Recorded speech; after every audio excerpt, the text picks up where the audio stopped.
Now is Angela Rye and Dana Milbank. Thank you both for coming on the show tonight. Hi, Thank you, Rev. Dana, a big-time excuse from Rush. What does it say about the state of the GOP?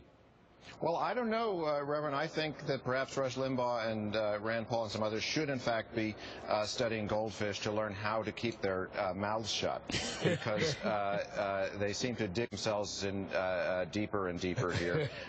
There's been a lot of blaming that's going on. Every now and then you think they've sort of come to grips with the election defeat, and no, they're going to go on saying, well, it's about the technology, well, it's because the voters were ignorant, well, it's because the Democrats tricked them, well, there's something about the way we reached out to them, the way the message was, and they're just not grasping that the electorate has fundamentally changed to an electorate that's supporting gay marriage, to an electorate that's increasingly Latino, than an electorate that is significantly comprised of women. So it's a matter of not understanding where the electorate's gone and pointing fingers at everything else. Well, Angela, you know, I always say a fish wouldn't get caught if he kept his mouth shut.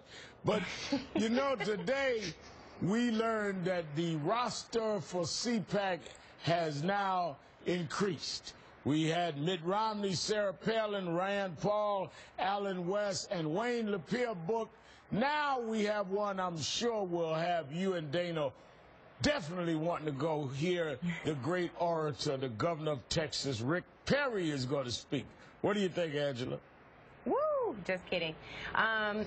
First and foremost, I think we really have to talk about what is going on with the GOP. The GOP has, I think, a threefold problem. It's the message, it's the messengers, and it's the audience. The audience is the American people who don't care to hear about what they're talking about, whether it's at CPAC, whether it's on Fox or somewhere else, some other media outlet. The message just isn't resonating, in part because when you look at the changing demographics of this country, they have got to, at some point, start talking about social issues because folks vote holistically. What is my candidate talking about that makes sense to me? How does it impact me? And then at some point we have to address the humanity of politics, compassion, and concern for your neighbor, all of which is, for some reason, the Republican Party is so distant from. It just doesn't make any sense, Rev. But you know, I think that, and CPAC is the big conservative, you know, conference, is their big main event every year. Dana, let me ask you a serious question. Here's a picture of Governor Chris Christie of New Jersey seated next to Michelle Obama, the First Lady, at the National Governors Association dinner last night. Now, let me ask you a question. I just announced that, just reported Rick Perry speaking at CPAC. Yet the GOP has still not seemingly got over Christie speaking well of the president and working with him around hurricane relief, because he has yet to be announced as a CPAC speaker. How could someone with his high poll numbers, with his high standing with Republican polls, not be invited to speak at CPAC? Well, it's a good question, Reverend. CPAC is a very important event, and I do like to go there every year and cover it. I'll be asking for combat pay from MSNBC to do so again this year.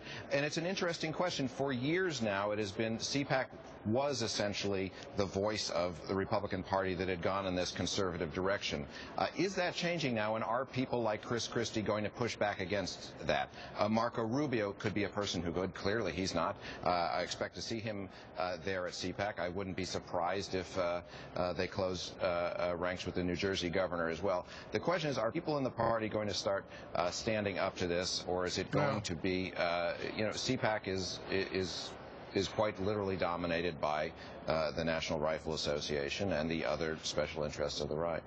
Now, Angela, over the weekend, Governor Bobby Jindal of Louisiana was on Meet the Press, and he was pressed on social issues. You mentioned several issues, but he was pressed on social issues. Watch this.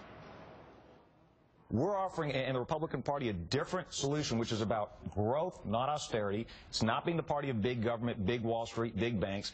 I think that's why we win the argument. That's why we win elections. Jon Huntsman says that it's truly conservative to allow gays and lesbians to marry.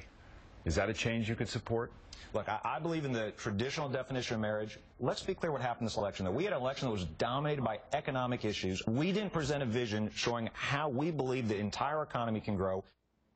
You know, Angela, real quick, because I'm out of time, but you saw he ran away from dealing with the social issues and ran back to economic issues. I mean, can the GOP deal with social issues and ever deal with the fact that it was not economic issues alone that led to their losing last year? Well, let's just say this, Rev. If they don't, they will have a really difficult time winning future elections. Angela Rye and Dana Milbank, thanks for coming on the show tonight. Thank you, Rev. Coming up, Michelle Obama, the Oscars, and the right-wing drama. But there's a twist. Ronald Reagan's part of this story. Oh, yes. And revealing the Republican plan to scam, scheme, and steal the election is going on now.